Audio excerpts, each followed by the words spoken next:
Andrew Miller, Shane Black from Hook'emHeadlines.com. We are coming back at y'all today after the spring game. The orange team fell short of the white team this afternoon, 21-10. But we got to finally happen. I guess Arch Manning's first spring game, along with a plethora of other 5- and 4-star recruits. Getting to show off in Texas uniform at DKR and some sort of live game action for the first time. You also got to see the debuts of a guy like A.D. Mitchell or, Gavin Holmes, guys like that. And so, I think it was like 90% of the day was a focus on the offense. I can't remember the last time that it was skewed that heavily toward the offense in terms of the coverage and storylines, but I think that makes sense given the magnitude of some of the players on this offense. I'll just say this right quick, like as exciting as some of the plays were, and I think as nice as it was for a lot of these guys to get the reps at DKR, I still come away a little bit underwhelmed just by maybe what I saw or what I learned, which might be true for all spring games to some degree. What are your thoughts? Yeah, I think that's a good point. It was, a little bit underwhelming, but I think that's just the nature of spring games. These are glorified scrimmages. And speaking on behalf of the defense, when Sark is just kind of giving the offense first downs willy-nilly, and just to set his offense up in certain situations. So you can tell that in that sense, Sark just trying to get different looks and seeing what works. But yeah, I mean, there certainly are some takeaways to have from this. We're going to dive into those. But anyone who solely based all their, summer and going into fall takes off of the 60 minutes we saw today, I think that would be a bit foolish. I think it's kind of a culmination of everything, and this was something that the fans and the whole public was able to watch. But for the fans, the autograph signing before, I don't know what the attendance was, but it looked like a pretty decent turnout. So, yeah, I think all in all, you don't go into a spring game saying, I need said player to have said performance to be happy. I think it's good to just kind of see everyone, especially you mentioned those new guys like A.D. Mitchell and a lot of the early enrollees. It was good to see them suit up, and a lot of them had pretty good performances. Yeah. For as far as the wide receivers were concerned, I was impressed by, after kind of slow starts for some of them, DeAndre Moore had a drop early. I thought that there were a couple of plays that, maybe a guy like Jordan Whittington or Xavier Worthy could have done to make someone miss. But I mean, I don't think those sort of guys are going to risk injury just for picking up extra yards in a spring game. That said, I'd like to get through some of the notes and, just overall takeaways that we have, and then we can talk about some of the specific players that impressed us after that. Or, you mentioned that, you don't really look for anyone to check extremely certain boxes, and then you say you're underwhelmed by them otherwise. But, if you have any notes like that where you would have expected more, definitely mention that as well at the end. For me, I did my takeaways piece already. Without essentially just recapping what I wrote. One of the things that I did like from this spring game was that while I felt I didn't have a lot of questions answered by the running backs, this sort of game, just from the vibe I got, kind of proved that Texas is probably 4 or 5 deep with some legitimate running backs. I think it says a lot that, Sark and Tashard Choice are willing to trust Savion Red with what was essentially the second team reps. Jaden Blue, I don't 100% know how the running backs were supposed to be mixed in, but it was clear that Jaden Blue, Savion Red, and CJ Baxter were the top 3. And Jonathan Brooks didn't play, correct? I did not see him. Neither did Keelan Robinson, obviously. Right. Yeah, I knew he was going to be missing, though. So neither of those were particularly a surprise. And, I think we didn't really get much out of CJ Baxter today, but I think that's okay. We came away without any injuries at skill positions. So first and foremost, that's always a major positive. When you can avoid any cataclysms like that.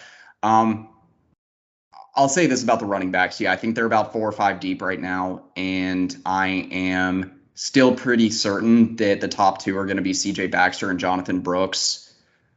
And I think the third running back is going to be where that competition lies, where guys like Jaden Blue, like Keelan Robinson, and don't know, maybe even Trey Wisner, but like all those guys are going to be competing for that third spot. Yeah. I mean, Jaden Blue obviously had that long touchdown run today, and the juke move at the end that allowed him to get to the end zone is what you're going to see on social media. That was kind of a byproduct of Jahdae Barron, who had the green jersey on, wasn't supposed to hit. He was there to make that tackle, but obviously Blue still made a nice move. But what you said, I completely agree with. And one takeaway I have of CJ Baxter, the way he kind of ground and gets upfield is similar to Bijan Robinson. Obviously, not nearly the same explosiveness. Baxter has, been working on not being so upright running the football, but he had one cut today where he cut back from the right side of the field to the middle of the field, just put his foot in the ground and got upfield, and that's something we saw from number 5 for 3 years on the 40. So, yeah, all in all, I was impressed by the running backs. Kai Woods even came in and played well, but it's certainly a position group where depth is not going to be an issue. That said, I know Tashard Choice has done well with these guys in convincing them it's going to be a running back by committee, but I know, Andrew, you've talked about this in the past. I don't know if it's every season, but I think virtually every season Steve Sarkisian's been a head coach. He's had a 1,000-yard rusher. So while all of these guys will see the field at some point, someone's going to step up as the true number 1, and there's going to be a pecking order, and it's going to be finding out that pecking order. I think a lot of the success running the ball today can be put on the offensive line as well. First team had a lot of good push. Interior offensive line, a little bit of struggles. We saw that down near the goal line, but when that ball got on the edge, no matter who had it in their hands, they were exciting. So I think while the Bijan and Roschon losses are huge, there are a lot of guys who can come in and plug these holes, and I think Texas fans should be excited about that. Yeah, I mean, you're right. I always reserve my thoughts on the ability to set the edge as far as like the trench battles is concerned for a spring game, because I trust Kelvin Banks and Christian Jones enough to set the edge against whatever edge rusher they were going up against. I think that they're going to have the advantage in those matchups, maybe outside of against a guy like Barron Sorrell. I thought Ethan Burke made some plays too off the edge, but otherwise, I've been a little underwhelmed by the edge rusher's ability to, be formidable in run defense, but that's been a thing for 2 years now. I would agree that I still have some reservations about the interior offensive line. The last part of my takeaways in my article this afternoon is that I still feel like I have more questions than answers, and specifically pointed at the interior offensive line as one of those question marks. The two other things that I wanted to mention in terms of just bigger storylines today, or things that, things that I noticed. I think we have probably 3 or 4 deep threats at wide receiver at this point. We'll see what happens when Ryan Niblett arrives on campus, if he can be a guy that, still stretches the field. But I think that might be a moot point, because he might end up being like a second or third teamer this fall. He's still got some development to go. But, Jonte Cook had a nice deep ball. A.D. Mitchell had an insane catch. I'm sure if he had the green jersey off that he could have been more of a deep threat today. Obviously, Worthy and Ewers had a nice connection.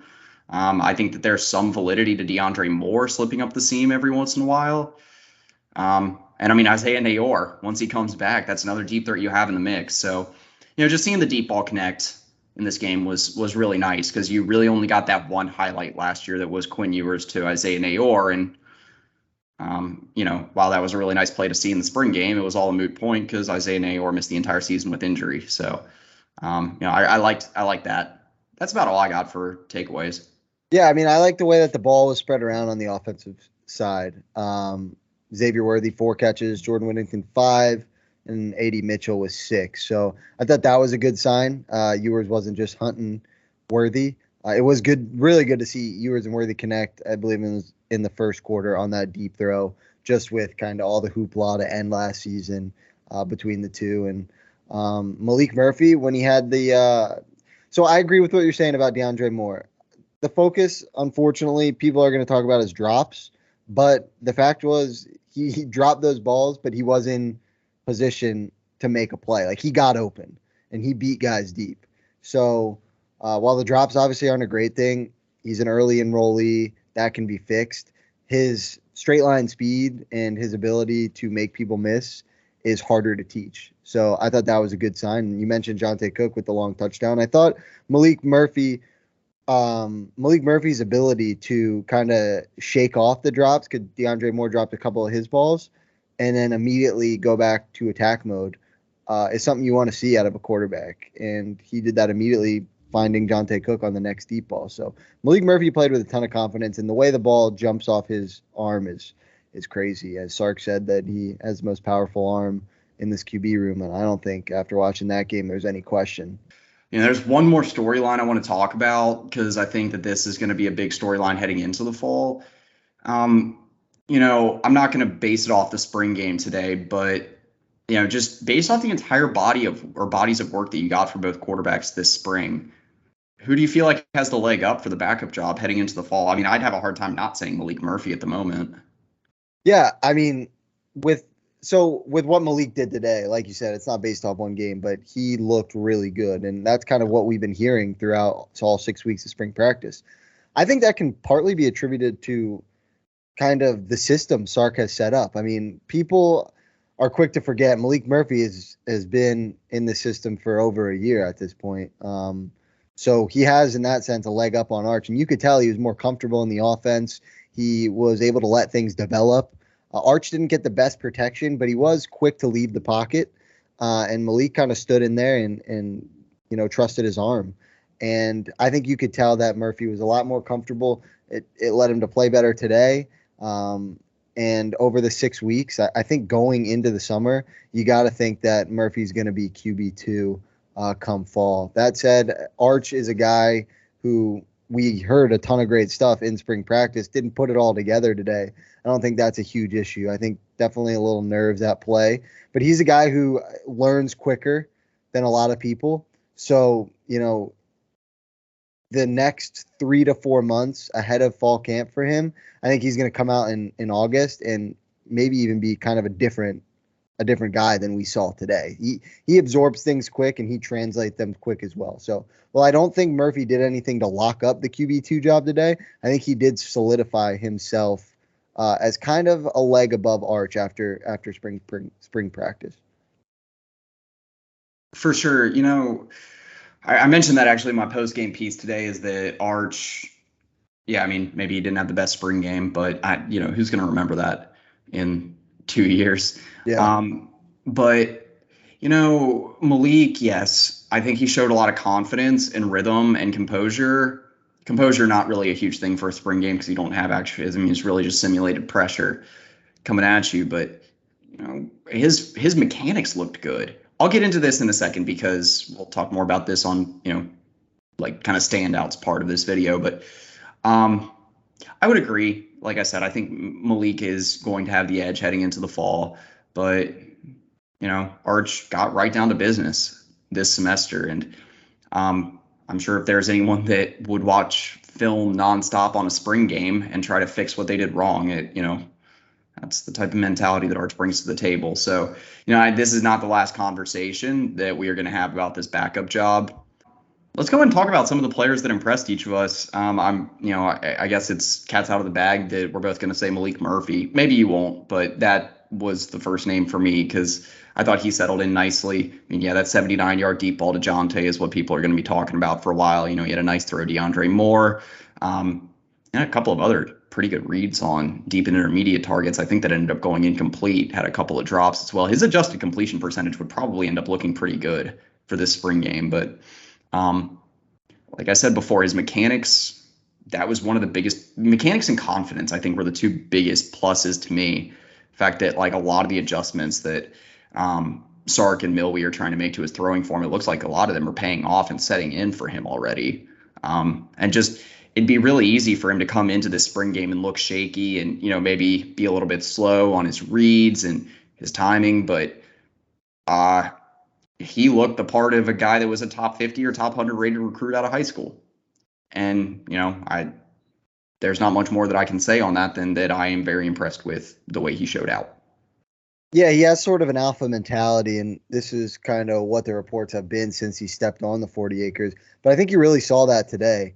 Since Arch, committed and then early enrolled in January, all the talk has been, Arch, Quinn, and Malik's just kind of let that roll off his back. And I think he was just completely businesslike today. And he knows if he handles his business, things are going to play out and he's going to put himself in great position to be QB2 this year and QB1 going forward. So I thought that kind of alpha mentality and just being mature and handling his own business was really impressive. You heard the roar when Arch took the field for the first series. Malik didn't get that roar when he took the field. So I think he kind of has that chip on the shoulder type thing. Like, all right, I'm going to go prove to all of you that I can compete here and I could be the next quarterback at the University of Texas. So, and as for mechanics, he was making some off-platform throws. He was reading the field well. I think there's just only positives to take away from Maalik Murphy heading into the summer. But we mentioned A.D. Mitchell. I think what he showed, I think he could end up being the true number one on this team. Obviously, Xavier Worthy's kind of held that the past 2 seasons, but his connection, Quinn Ewers, they had an early back shoulder. A.D. Mitchell slipped, but still made the play. Obviously, had the touchdown where he had the one-handed catch over the middle. He looks comfortable, and he has that build of an NFL-bodied receiver that can go up, make contested catches. I think that rapport with Ewers was shown today. It's going to continue to grow, and if that's a guy that Quinn trusts, when he gets in pressure situations, I think A.D. Mitchell is going to be someone that Ewers turns to often. And their connection was really solid, similar to what we saw with Quinn and Isaiah Nayor last spring practice. So I think it's interesting to look at the situation among the receivers and the tight ends now, because I'm so impressed just by watching. I was so impressed just by watching Isaiah Nayor at Wyoming and seeing a lot of what he was able to do. And it's one of those things where it's just he screams NFL when you watch him on tape. And his numbers speak for themselves. I'll say this. One of the takeaways that I actually had from today, and I want to get this out before I get into the next player I was impressed by. I won't say A.D. Mitchell, he was on my list, but I think you did a nice job covering that. Between A.D. Mitchell and Isaiah Nayor, and I'll even throw Jonte Cook into this mix just in terms of taking away targets, I actually think that JT Sanders might be losing some targets this offseason. He had 1 or 2 drops or catchable balls that were missed. I'm not going to judge it based off that, but I mean, JT Sanders had some drop issues last season throughout Big 12 play. Not a ton, but some. And, if A.D. Mitchell and Isaiah Nayor are going to be coming in here and snatching 50, 75% of the contested balls thrown their way, let alone making plays when, it's thrown right to their window or right into their catch radius, those targets, the ones up the seam or, intermediate between the numbers or, red zone targets that are oftentimes going to JT Sanders or were last season, those are going to start going to A.D. Mitchell and Isaiah Nayor. Yeah, I think with the emergence of some of these new guys, Sanders is going to lose the opportunity to line up out wide or even in the slot. He's going to be a lot more in line because when you have all this talent at the wide receiver position, there's no reason to kind of, move Sanders out wide. Where we saw last year, he was, very versatile, but that's kind of because Texas, had Worthy, but we now know he's dealing with a hand injury and Whittington. But after that, it was a little bit shaky. So you needed to line up JT in advantageous positions to get him the ball. And we saw him line up out wide a decent amount. I don't think that's going to be the case this year because there's so much talent and depth that he's going to be in line a lot. I do think Sark's going to, scheme up a decent amount of plays to get him the ball. You see it underneath a lot. There was one that the defense did a good job of blowing up, but that was going to go to Sanders early in the game. But I completely agree with you. He obviously had a record-setting freshman year for a Longhorn. But I don't know if that's going to be an incremental climb type thing just because of the scenario that he's currently in. Yeah, and I mean, I guess looking at it in a positive sense, I really hope that this sort of thing will just heighten the competition, to get targets, get the ball more, and maybe it brings the absolute best out of JT Sanders. I think that's the best case situation here, or best case scenario. He still has all the talent in the world, and I think that this is definitely something that can drive him heading into the fall, put a chip on his shoulder. I guess among the offensive players, I don't really have anyone else that I wanted to mention. Jaden Blue stood out to me a good amount, but I don't know if you have more on Jaden Blue, but do you have anyone else on the offense that you wanted to mention? On defense, I'll mention Ethan Burke. I thought he did enough in this spring game to at least prove some of, what we heard coming out of practice and individual and team drills where, using his length better, looking more formidable, specifically as a pass rusher on a consistent basis, and looking all right, at least setting the edge as a run defender. I've heard a lot about his progress in run defense. And so, we saw a lot of him lining up in 3-tech today, which I think was an encouraging sign in terms of how much the defensive coaches trust his progress in his game at this point. Yeah, Ethan Burke stood out. I think he did tally 1 sack. I thought it was solid. And sacks are so, I don't even know what the word to say, but getting sacks in practice and in a spring game, it is interesting because half the time they don't blow the whistle in time, and the other half of the time they blow it too early because they obviously don't want to see the quarterback. The quarterback's not going to get hit regardless. But yeah, I think just in general, watching Ethan Burke snap in and snap out, you could feel his presence, and that's kind of what we want from defensive ends on this team. One guy I'll mention is Maalik Murphy. Or not Malik Murphy, Malik Muhammad, excuse me. I thought both number 5s, he's number 5 on defense. I thought he had a pretty solid game. He struggled coming up to help in the run game, but in terms of passing downs, one-on-one coverage, a little bit of help over the top, he gets up in your grill. He troubled Xavier Worthy a little bit. He uses his hands well. He's a physical corner, and he showed me that he should be in the defensive back rotation mix this season, and he showed me if you can cover Xavier Worthy like that, let him go one time deep. But for the most part, if you can stay in front of Worthy, you're going to be able to stay in front of a lot of receivers in the Big 12. So, yeah, he's got good timing, good physicality. Uses his length about as well as you can at 5'11", and could still grow a little bit more because he's 18, 19 years old. So I think 18. But yeah, I liked most of what I saw from Malik today for sure. The last one I wanted to mention is another true freshman on defense, Anthony Hill. Like you said, sacks in a spring game aren't worth much, but I thought that he was able to work through traffic quite effectively, contest space well, and heard kind of in the last couple of weeks coming out of spring practice that it seems like he could be used as like a kind of a hybrid pass rusher. More that we've heard from practice and a couple of nice plays as a pass rusher. Also thought he contested, if I didn't mention this earlier, I thought he contested space pretty well. I think that's one of the areas of improvement still for Ant Hill is being able to, drop back into pass coverage or cover the flats effectively. Not so you don't have to devote additional resources to cover up, to cover up for him in pass coverage. But it gives me the confidence that he'll still probably be running with the first or second team if he is on the second team this fall, one of the top guys on the second team for the defense. Yeah, it was impressive. You mentioned it. I think Hill's ability to, obviously get after the quarterback, but he's good in the run game and he can get after the quarterback, whether that's on delayed blitz or if you need him to go from the get-go. But, I think Hill was impressive. I think that's something we expected. I will shout out Jett Bush. He had a couple good plays. I think he's going to work his way into the 2-deep, and he's going to be a guy that plays some meaningful snaps in the fall. I believe it's his 5th year on campus at this point.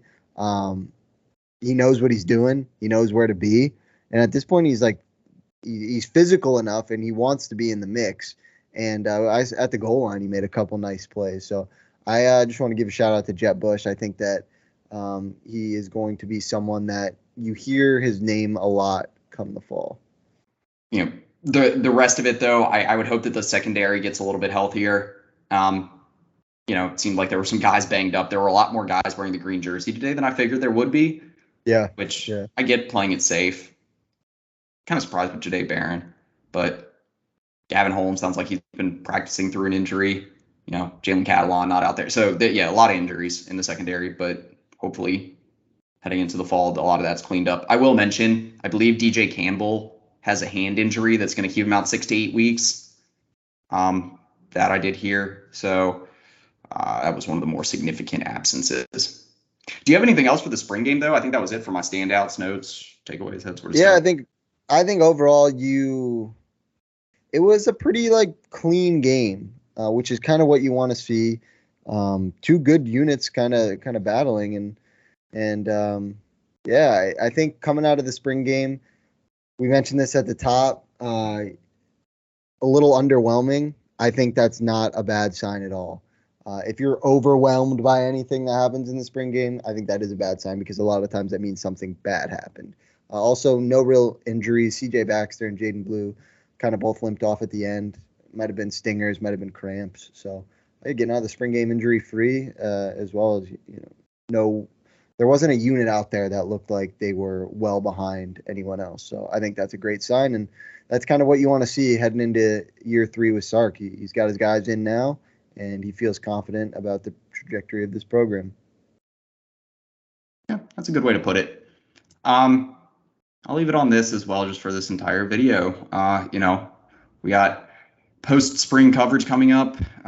Shane Tark and I will be doing a 2-parter series next week, talking about position by position breakdown post-spring, and it'll give us a good way to evaluate the roster heading into summer workouts, and maybe a good look at the portal. It's another thing too. Portal action is coming back, because we lost Jaden Alexis to the portal today.